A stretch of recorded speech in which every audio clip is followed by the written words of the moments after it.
Ito na itsura ng Honda Beat ko ngayon. Simula nung nagpalit ako ng motor, Honda Click, hindi ko na to nagagamit. So dahil hindi ako mapakali today, ilo-lowered ko siya, yung harap saka yung likod. May nabili kasi yung rear shock na 280 mm, medyo bababa yun, kaya kailangan rin natin mag-lowered sa harap. Yan ang itsura niya ngayon. Hindi ganyan itsura niyan dati kasi yung upgrades ko dyan is naka RCB na shock, tapos naka JBT sa harap. So bali inilipat ko na yun sa aking Honda Click, kaya ganun na itsura.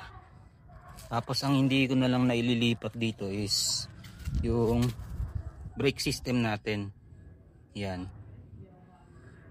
Tapos naka S1FL tayo rito sa harap, yan. Hindi ko pa trip magpalit hindi ko pa trip ilipat to dun sa Honda Click ko kasi nga hindi pa ako nakakabili nung left clutch perch. Yan, kaya dyan lang muna siya. Sa nagugustuhan ko pa yung first time ko kasi magkaroon ng motor na combi brake. Mas safety siya gamitin, unlike sa manual lang na hindi siya sabay nagpipreno. Mas safe siya gamitin yung combi, for my experience, no. So ayan, tsura niya ngayon. Ilo-lower natin para syempre mas tumindig, may forma. Alright. Tapos yung pala, yung MDL, tatanggalin ko na yan dyan. Kasi hindi naman to binabiyahe na. Dito na lang. Para medyo hindi siya maraming nakalagay. Actually puro gas-gas na nga ito, hindi lang halata sa video.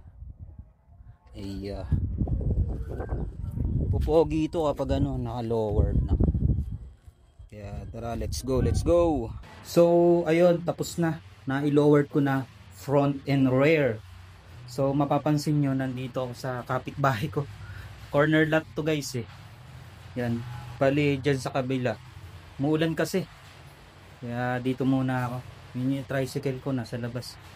Ayan, so explain ko lang, yung nakalagay is Smoke K1 series, no, na 280 mm. Then sa front ko is ang ibinaba ko is 1.2 inch. So tingin ko pwede ko pang ibaba. Pwede ko pa sigurong ibaba, or mag fender fitment ako para medyo nakayukong ganun. So hindi mo talaga maitatanggi na ang paglo-lowered sa isang motor is nakakaganda talaga ng tindig. Okay.